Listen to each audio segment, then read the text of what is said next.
아멘. 할렐루야.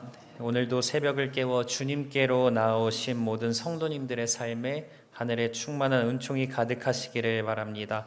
오늘도 말씀으로 승리하는 하루가 되시기를 주님의 이름으로 축원합니다. 오늘 말씀의 제목은 곡에 대한 심판의 의미입니다.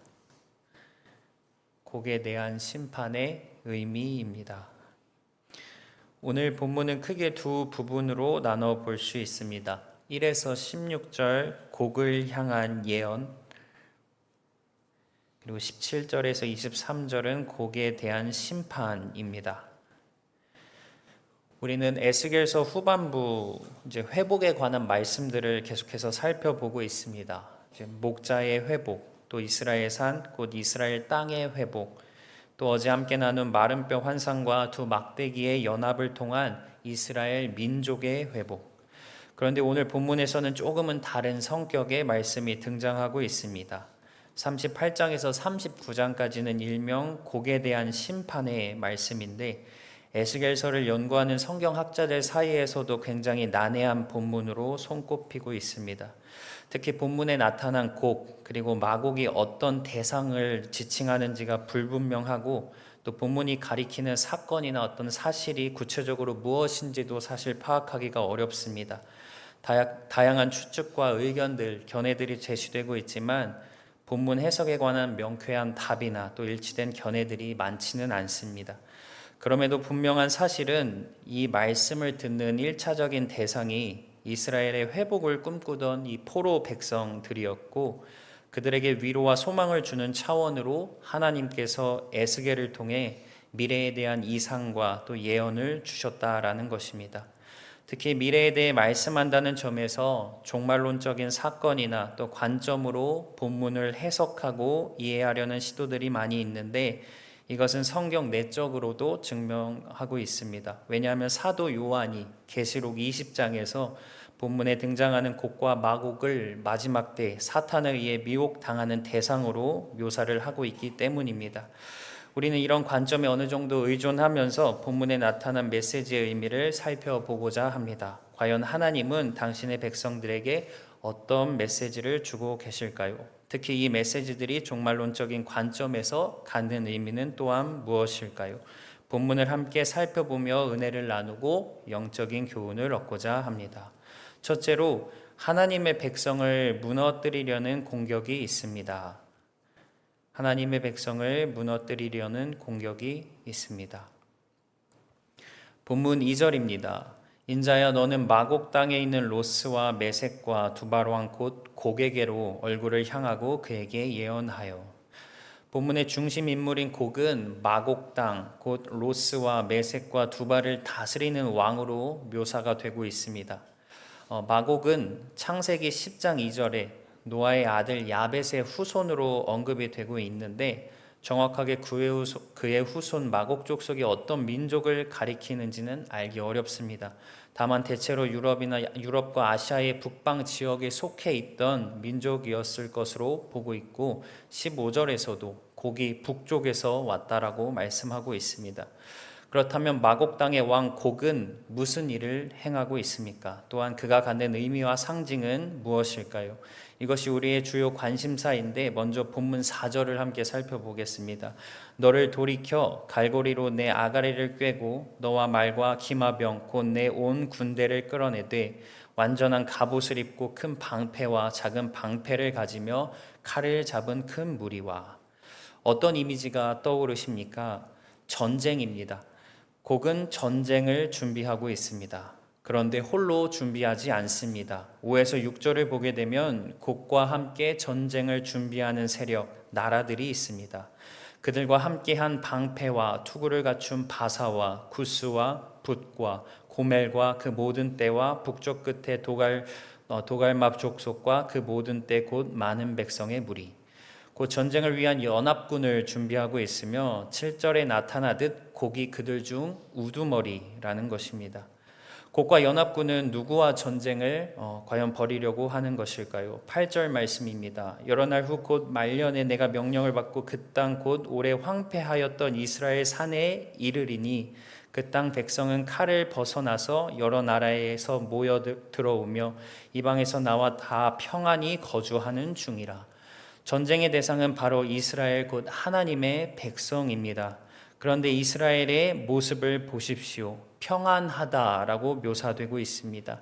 11절과 14절에도 각각 염려 없이 다 평안히 거주하는 백성, 이스라엘이 평안히 거주하는 나라라는 표현이 등장합니다.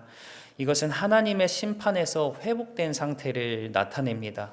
어제 살펴본 37장의 말씀과 이어서 생각해 본다면 마른 뼈 같았던 이스라엘이 회복이 되고 하나가 된 상태를 가리킨다고 볼 수 있습니다. 그런데 하나님의 은혜로 인해 회복을 경험한 이스라엘, 이제 다시 평안을 찾은 그들에게 전쟁의 위협이 찾아온다라는 것입니다. 왜냐하면 거기 악한 마음 또 탐심을 품고 있기 때문입니다. 10절 그날에 내 마음에서 여러 가지 생각이 나서 악한 꾀를 내어 12절 물건을 겁탈하며 노략하리라. 이 말씀이 갖는 어떤 영적인 의미는 무엇일까요? 여기서 곡 그리고 곡의 연합구는 하나님과 또 그분의 백성을 대적하는 모든 악의 세력을 상징하고 또 총칭합니다. 사도 요한이 계시록에서 곡과 마곡을 사탄과 연결시킨 이유가 바로 이것입니다. 어둠의 권세, 또 마귀와 사탄의 세력, 또한 이 세상은 하나님을 언제나 대적하며 나아가 마지막 때가 이르기까지 하나님의 백성을 미혹하고 또 괴롭히며 무너뜨리려는 공격을 결코 그치지 않는다라는 것입니다. 베드로의 표현대로 지금도 우리의 대적 마귀는 우는 사자같이 두루 다니며 삼킬 자를 찾고 있습니다. 사랑하는 성도 여러분, 사도 바울이 이야기했던 영적인 전투는 지금도 여전히 끊임없이 이루어지고 있습니다. 이것을 우리 혼자의 힘으로 감당할 수 없으며 하나님의 능력을 덧입어야만 합니다. 바울의 표현대로라면 하나님의 전신갑주를 취할 때 비로소 가능합니다. 에베소서 6장 13절입니다. 그러므로 하나님의 전신갑주를 취하라. 이는 악한 날에 너희가 능히 대적하고 모든 일을 행한 후에 서기 위함이라. 하나님을 온전히 의지하고 하나님께 붙들릴 때에 우리는 끊임없는 원수의 미혹과 공격으로부터 우리 자신을 지켜낼 수 있을 줄 믿습니다. 오늘도 우리 신앙의 옷깃을 잘 여미시고 또 하나님의 도우심과 능력을 얻으시는, 그리하여서 승리하시는 복된 삶이 되시기를 주님의 이름으로 축원합니다. 두 번째로, 모든 것이 하나님의 계획과 주권 아래에 있습니다. 모든 것이 하나님의 계획과 주권 아래에 있습니다. 우리가 하나님만을 의지할 수밖에 없는 이유, 그 이유에 대해서 오늘 본문은 잘 설명해 주고 있습니다. 본문 말씀을 조금 더 주의 깊게 살펴본다면 곡의 연합군들이 준비하는 이 전쟁이 실질적으로 그들이 계획하고 또 주도하는 전쟁이 아니라는 사실을 발견하게 됩니다. 본문 자체가 곡에 관한 하나님의 말씀이라는 점을 감안한다면 처음부터 곡이 치르고자 하는 이 전쟁은 이미 하나님의 계획과 주권 아래에 있는 것입니다. 우리는 본문 곳곳에서 하나님이 모든 것을 주도적으로 이끌어가고 계심을 살펴볼 수 있습니다. 3절에서 하나님은 곡을 대적할 것이라고 먼저 선언하십니다. 그리고 연합군을 형성하여 전쟁을 준비시킨 뒤에 그들을 끌어내십니다. 6에서 7절입니다. 너와 함께 끌어내리라. 너는 스스로 예비하되 너와 내게 모인 무리들이 다 스스로 예비하고 너는 그들의 우두머리가 될지어다. 심지어 전쟁 명령을 내리시는 분도 하나님이십니다. 8절을 보시면 여러 날 후 곧 말년에 내가 명령을 받고 라고 이렇게 말씀하고 있습니다. 곡은 철저하게 하나님의 말씀을 따라 군대를 집결시켜서 만반의 준비를 하고 또 지휘를 할 뿐 아니라 하나님이 공격하라고 명령하실 때에 비로소 이스라엘을 침략합니다. 더욱 명확한 표현이 16절에 나타납니다. 내 백성 이스라엘을 치러 오리라. 고가 끝날에 내가 너를 이끌어다가 내 땅을 치게 하리니. 하나님께서 의도적으로 곡을 이끌어 이스라엘 땅을 치게 하신다라는 것입니다. 하나님이 과연 당신의 백성에게 고통과 아픔을 다시 주시려는 것입니까? 심지어 회복된 이스라엘입니다. 이제 비로소 하나님의 은총과 복을 다시 충만하게 누리며 화평한 그들에게 강제적으로 전쟁을 일으켜서 혼란을 주시려는 것입니까? 아닙니다. 이어지는 16절 후반부에 하나님의 목적이 나타납니다. 이는 내가 너로 말미암아 이방 사람 눈 앞에서 내 거룩함을 나타내어 그들이 다 나를 알게 하려 함이라. 곡은 분명 하나님과 하나님의 백성의 대적으로서 반드시 멸망당해야 될 처벌의 대상입니다. 하나님은 곡과 연합군을 멸하시고자 그들로 하여금 전쟁을 준비하게 하시고 전쟁터로 나아오게 하십니다. 이는 당신의 백성에게 고난이나 어려움을 주시려는 것이 아니라 도리어 적들을 심판하기 위한 수단으로 삼으시면서 이를 통해 하나님의 거룩하심을 나타내시고 또 하나님이 누구신지 알게 하시겠다라는 말씀입니다. 하나님께서 궁극적으로 이루고자 하시는 것은 모든 죄와 어둠의 세력을 심판하심으로써 하나님의 하나님 되심, 하나님의 거룩함을 온 열방 가운데 나타내는 일입니다. 모든 것이 하나님의 계획과 주권 아래에 있고 심지어 저 어둠의 세력, 우리의 대적들조차 하나님의 손아귀에 붙들려 있으며 역사는 저 마지막 종말 곧 하나님의 시간을 향해 흘러가고 있습니다. 이런 하나님을 섬기는 하나님의 백성에게 두려울 것이 과연 무엇이겠습니까? 다만 하나님의 백성은 모든 것이 하나님의 계획과 주권하에 있다는 믿음을 가지고 모든 어둠의 세력과 원수를 심판하실 그 거룩하신 하나님께 소망을 두어야 합니다. 그런 믿음을 소유할 때에만 진정으로 우리 안에 두려움이 사라지게 될 것입니다. 사랑하는 여러분, 오늘 우리가 하나님을 의지하며 그 품 안에 온전히 거할 때 우리보다 강한 원수일지라도 우리가 능히 이겨낼 줄 믿습니다. 하나님께서 그들조차 다스리고 계시며 또한 그들을 향한 심판을 예정하셨습니다. 그리고 그 심판은 하나님의 뜻과 또 시간에 따라서 무엇보다도 당신의 거룩함을 드러내시기 위해 반드시 실행될 것입니다. 오늘도 이 믿음으로 주님 안에서 승리의 기쁨을 누리시기를 주의 이름으로 축원합니다. 마지막으로 하나님 안에 승리가 있습니다. 하나님 안에 승리가 있습니다. 본문 17절 이하부터는 본격적인 곡에 대한 하나님의 그 심판의 내용들이 등장하고 있습니다. 하나님의 시간이 되었고 이에 따라 곡은 이스라엘 땅을 치러 올라올 것입니다. 이에 하나님은 다음과 같이 말씀하십니다. 18절입니다. 그날의 곡이 이스라엘 땅을 치러 오면 내 노여움이 내 얼굴에 나타나리라. 주 여호와의 말씀이니라. 곡이 하나님의 백성을 치러 오면 비로소 하나님의 노여움, 분노가 표출되기 시작합니다. 그리고 그 노여움은 어떻게 나타납니까? 큰 지진이 일어나고 모든 산이 무너지며 절벽이 떨어지고 모든 성벽이 무너진다고 말씀합니다.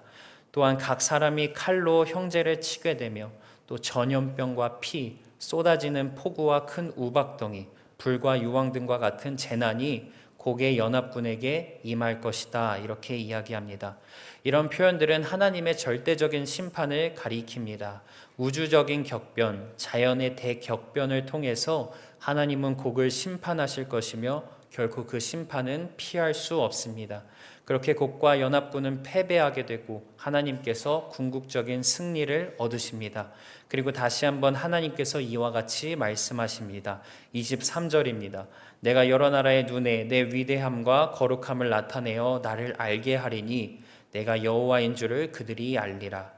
이처럼 최후 승리가 하나님께 있습니다. 또한 최후 영광도 하나님께 있습니다. 하나님이야말로 온 우주 만물을 주관하시는 창조주, 또 전능자, 통치자, 또한 역사의 주관자, 나아가 모든 것을 심판하시는 심판자, 그리고 구원자이시기 때문입니다. 보십시오. 여기서 과연 이스라엘 또 하나님의 백성이 하는 일이 무엇입니까? 그들이 기여하는 것은 아무것도 없습니다. 하나님이 전쟁의 시작과 끝이 되십니다. 그분이 용사가 되셔서 당신의 백성을 위해 싸우시고 승리를 쟁취하십니다. 출애굽기 14장 13절입니다. 너희는 두려워하지 말고 가만히 서서 여호와께서 오늘 너희를 위하여 행하시는 구원을 보라.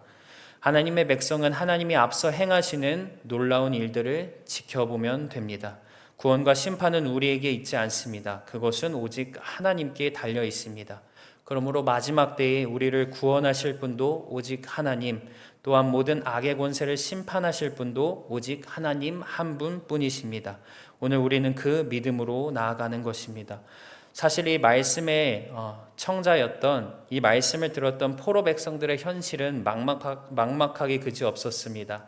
마른 뼈, 곧 절망과 어둠뿐이었습니다.